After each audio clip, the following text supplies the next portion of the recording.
Hello everyone and welcome back to Epic Wars Saga.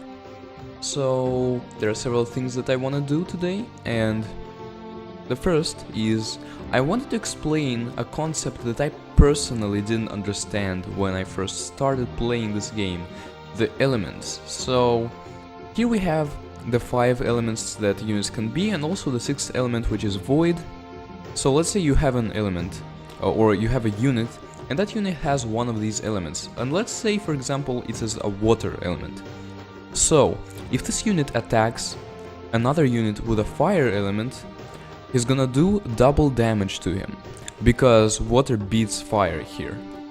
But if he attacks a thunder unit, he's gonna do a quarter damage, because, you know, thunder beats water, so water definitely does not beat thunder. And if a water unit attacks another unit which is also with a water element, then he will deal half damage to that unit. And if the water unit attacks a wind unit or an earth unit, he will deal just a regular amount of damage to that unit. And if if a unit with some element is attacking a unit with a void element or vice versa, then just there are no damage multipliers, so just the normal damage is dealt. So this means that it's actually very useful to use different units based on the elements that you're fighting against, and this is something that I definitely like about this game. I definitely enjoy it. So our current formation is this. We have the Elf Protectors, the Mad Bulls, the Anuki Warriors, the 3 melee units, and also 4 ranged units: Puppet Dragons, Elf Rangers, Skeleton Archers, and Totems. Let's go to the village and see if there's any particular unit that we want to get next. Well, I definitely want to save up for the Fire Succubi, because they should be really good, but definitely we need 7,000 more gold. These guys, I don't want either of them, because I already have good enough melee units and those aren't as good. Same thing here. I know that these will unlock better units as they're upgraded, but Elder Wizard. Okay, so there's 6 of them, cost 3, 1717111. I'm just reading their stats. And 6 cost 3, 181, 78, and 6. So Fire Succubi die easier, but have more attack. So I mean, the Elderly Wizard, the Elder Wizard, is definitely another option. Valkyrie would be interesting to get, since there's 18 of them and they're like, evidently they are really good melee units, considering that there's 18 of them. So I do want to get them eventually, but I think I'll get the magic unit first, whether it be Elder Wizard or Fire Succubus. And then Centaur Lancer? Why don't I get it now, actually?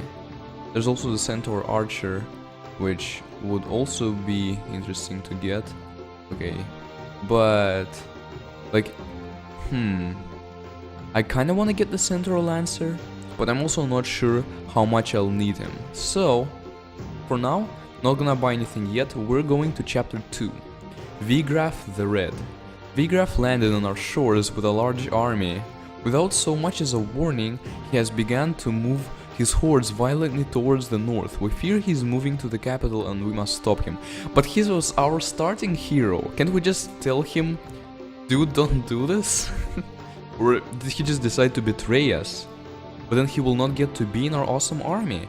Which, let's face it, I always use Popo anyway. Probably just because of his rage or raging spell. Let's see. Swords of Judgment. Dying Slash combo, that's the default one, and also heal, which is useless, or, well, at least it's not useless, but like it can only be used if you can actually hold back your enemy, but other, like, Rage is definitely a better spell to use here, because instead of holding back the enemy, you'd be able to defeat the enemy then. Let's see, so he has the Elite Dwarfs and the Mad Bulls. He also has the Fire Succubi. A Dragon Rider. Okay, so a Dragon Rider is like a really, really, really good unit. Look at their stats, look at their cost. We have to not let him get Dragon Riders, because if he does, we're gonna be in so much trouble. And then the Centaur Archers, which I guess we might be able to see how good they actually are. But we definitely have to make sure he doesn't get like Succubi or stuff like that.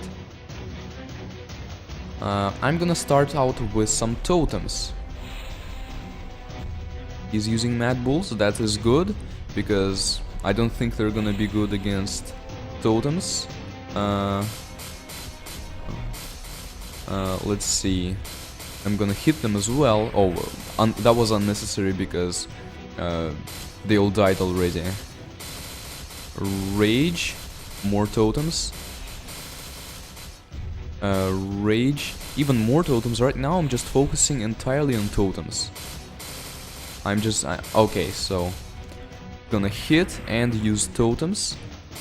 Rage, and then I'm gonna use some skeleton archers just for some, I don't know, something different. Rage, some more skeleton archers. But yeah, as you can see, he's doing elite dwarves now, but he's not gonna be able to wiggle his way out of this one. Not if he gets like, maybe if he gets dragon riders, he'll probably be able to at least hold us off for a little bit, but we have so many totems that the dragon riders would probably die anyway. And he is dead. That's what you get for betraying us, V-Graph the Red. Okay.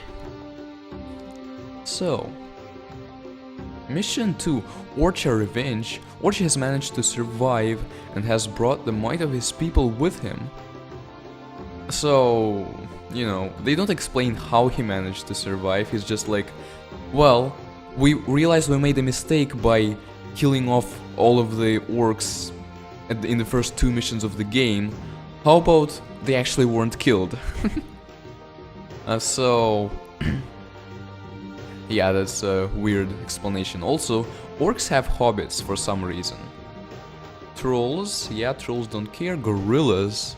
Now, gorillas are interesting. It seems like they're like actually strong units. Just like catapults actually, but better than catapults. Yeah, they're better than catapults because they're both earth units, and there's 4 catapults and there's 6 gorillas, and the gorillas also have more attack. Okay, what is good against earth, by the way? Let me cancel and just quickly see. Wind is good against earth. So for this one, I think I'm gonna actually focus more on our elf rangers, which are wind. But also, what are... oh, trolls. Okay, so he's like entirely earth. Even the hobbits are earth. So yeah, I'm definitely focusing on elf rangers on this one.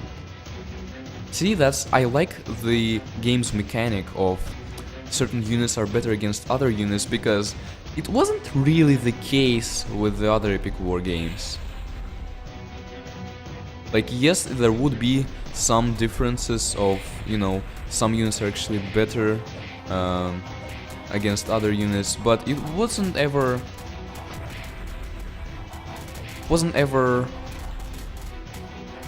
I don't know. It was never like that, like, not to this extent.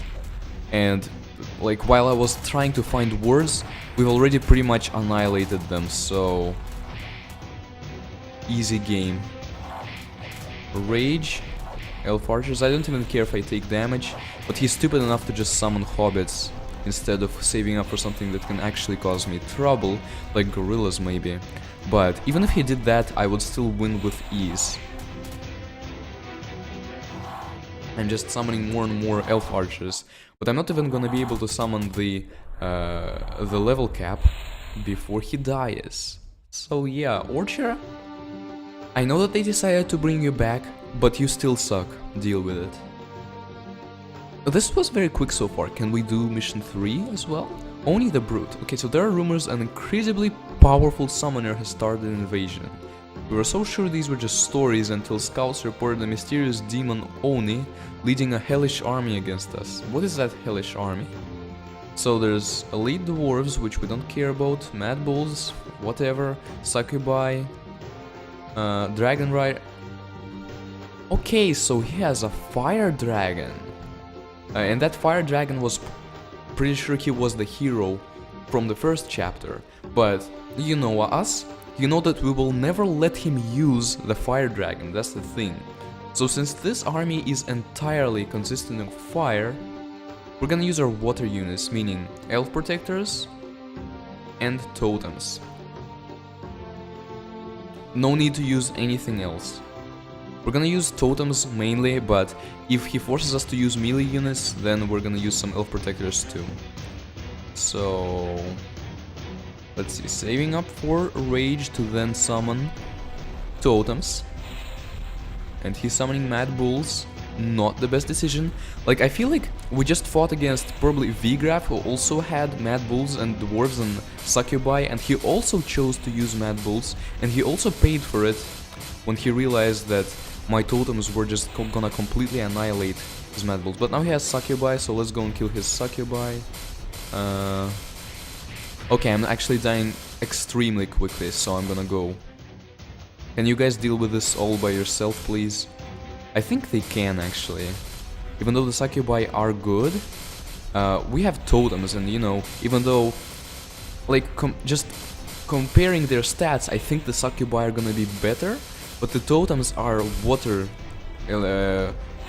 units, which means that they're gonna be much better against succubi than the succubi are gonna be against them. Now he's summoning dwarves. What a foolish, foolish man. His best bet would just be to save up for a dragon and watch as that dragon tries to destroy the group of totems, but I think they will still destroy him, even with the dragon. It would be fun watching a dragon get completely slaughtered by these totems, which would just thrust him back and forth. But he decided not to summon the dragon, so that was 3 extremely easy missions actually. That's probably because I just have the right units now. Also, I think we just leveled up, and I've been putting all my points into attack and will summon to energy as well, but I just, you know, making your attack better, why not do that? Also, I realized that this is for arena. In the previous videos I thought that it was just for all levels, so yes, I am stupid, but it's fine. So, see you in the next video where we go on to mission 4, and bye.